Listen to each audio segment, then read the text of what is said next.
आज हम चर्चा करते हैं एक मुख्य मुद्दे पर, जिस पर दुनिया के धर्मों दर्शनों में जगह जगह चर्चा की गई है।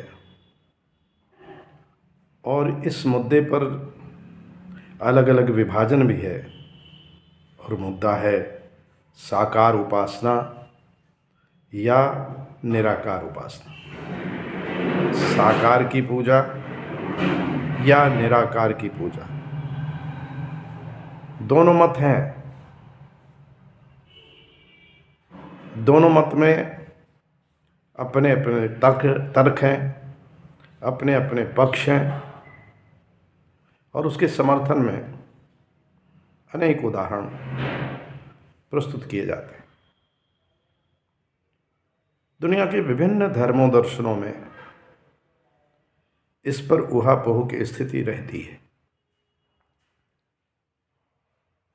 वैसे अगर भारतीय दर्शनों से बात करें तो यहाँ वेदों में भी, बौद्ध दर्शन में भी निराकार, वेद में ब्रह्म शब्द आता है,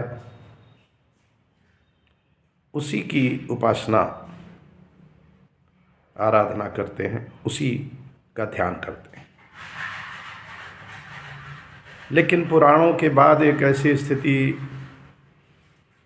भारतीय संस्कृति में आती है, धर्म दर्शन में आती है, जहाँ साकार उपासना पर बड़ा जोर दिया गया।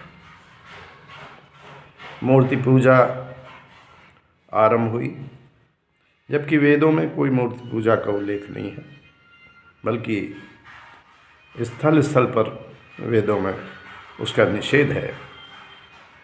साकार उपासना का समर्थन वेद नहीं करते। लेकिन हम समाज में देखते हैं कि साकार उपासना बहुत व्यापक रूप में प्रचलित है। वही सनातन धर्म को मानने वाले, जो वेदों को भी मानते हैं, मगर वेदों के मना करने के बाद भी वे मूर्ति पूजा करते हैं, साकार उपासना करते हैं। दयानंद सरस्वती आधुनिक युग में आए, उन्होंने वेदों को पुनर्स्थापित किया और मूर्ति पूजा का भरपूर खंडन भी किया। लेकिन धीरे धीरे जो आर्य समाज का उनका आंदोलन था, वो कमज़ोर पड़ता रहा, और आज स्थिति यह है कि निराकार के स्थान पर साकार का फिर महत्व बढ़ा है। साकार में भी एक देवता या एक देवी न हो करके अनेक भारी संख्याओं में देवी देवता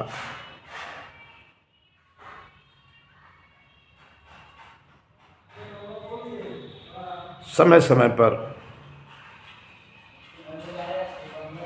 स्थल स्थल पर आते हैं।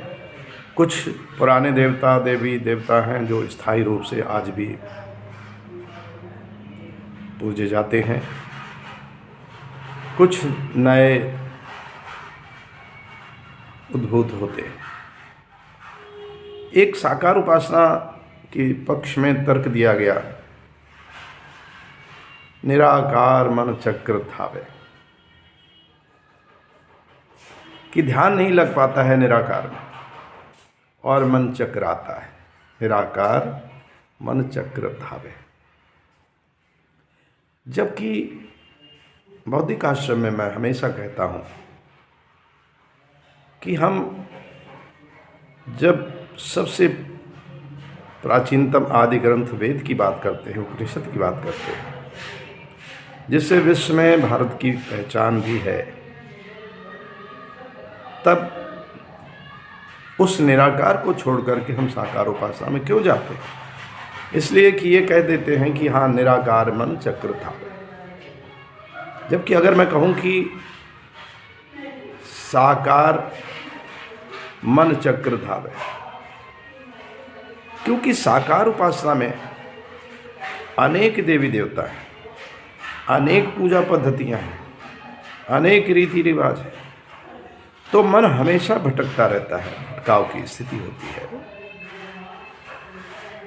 एक देवी की आराधना करके फिर दूसरी देवी के पास जाते हैं, फिर दूसरे देवता के पास जाते हैं, और साकार रूप में, मूर्तियों के रूप में इतने आराध्य हैं, इतने देवी देवता हैं कि मन हमेशा चक्कर काटता रहता है।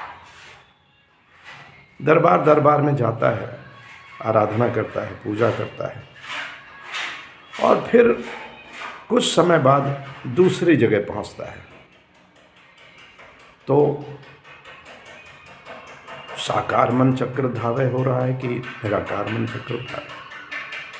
निराकार में तो इतना ही है कि आप अपने अंदर झांकें, और जो परमात्मा है उसका वास आपके अंदर आत्मा में है। आत्मा और परमात्मा एक है, ब्रह्म आत्मा एक है। तभी वेद का अमर वाक्य है, अहम ब्रह्मास्मि, सो अहम तत्त्वमसि। जब इतना सब कुछ है तब उसी निराकार का ध्यान हम करें और उसी पर पूरा ध्यान लगाएं। और जब भी समय दिन में मिले, रात में मिले, तो कभी आँख बंद करके, कभी खुले नेत्र में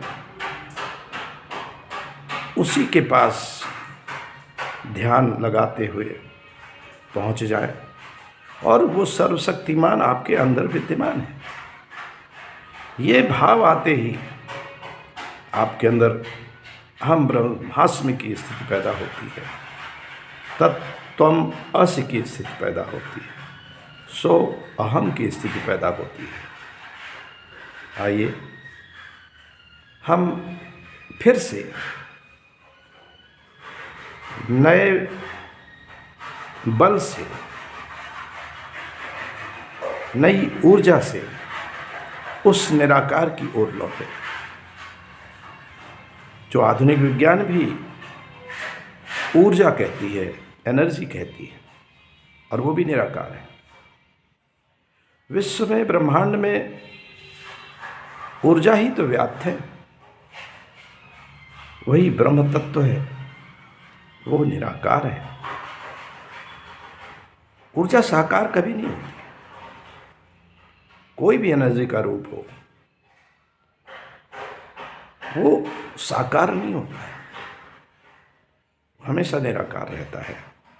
इसलिए आइए बिना किसी मन को भ्रम में डाले हम फिर से पुनः आरंभ करें निराकार की उपासना। और इस तरह से आप समय भी बचाते हैं, पुरुषार्थ साधते हैं, धर्म अर्थ काम मोक्ष में।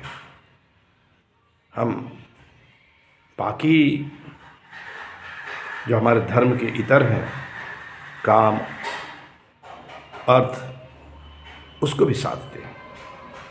मोक्ष तो तभी प्राप्त होगा जब धर्म अर्थ काम तीनों को साधा जाए, तभी चतुर्थ अंश मोक्ष होता है पुरुषार्थ का। अन्यथा तो भ्रम है, भटकते रहेंगे साकार उपासना में, इधर उधर भटकते रहेंगे और मन में सचंचल रहेगा। मन स्थिर करें निराकार उपासना में, मन स्थिर करें, समय को बचाएं। परमात्मा हमें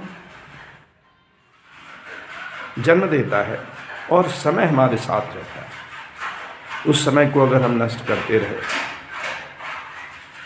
भांति भांति के कर्म कांडों में अगर हमने समय नष्ट किया और हम भ्रम में रहे कि नहीं हम तो परमात्मा का ध्यान करते हैं, तो शायद ये भ्रम है। आपको मेरी शुभकामनाएं हैं, आशीर्वाद है। मेरे साथ एक बार कहेंगे, अहम ब्रह्मास्मि, अहम ब्रह्मास्मि, अहम ब्रह्मास्मि।